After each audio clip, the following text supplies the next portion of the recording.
بسم الله الرحمن الرحيم، وصلى الله على محمد وآله الطيبين الطاهرين. نرحب بكم بجمعية الكرامة لحقوق الإنسان اللي تهتم بكل مظلمة يعاني منها الموريتاني، انطلاقا من لقد كرمنا بني آدم وحملناهم في البر والبحر.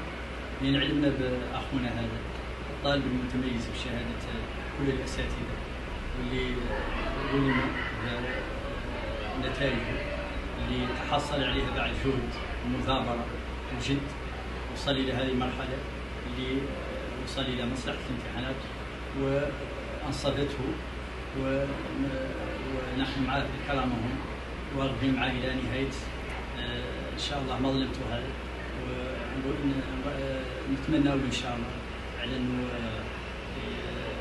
مستقبل زاهر إن شاء الله في مسيرته الدراسية والمهنية إن شاء الله في المستقبل.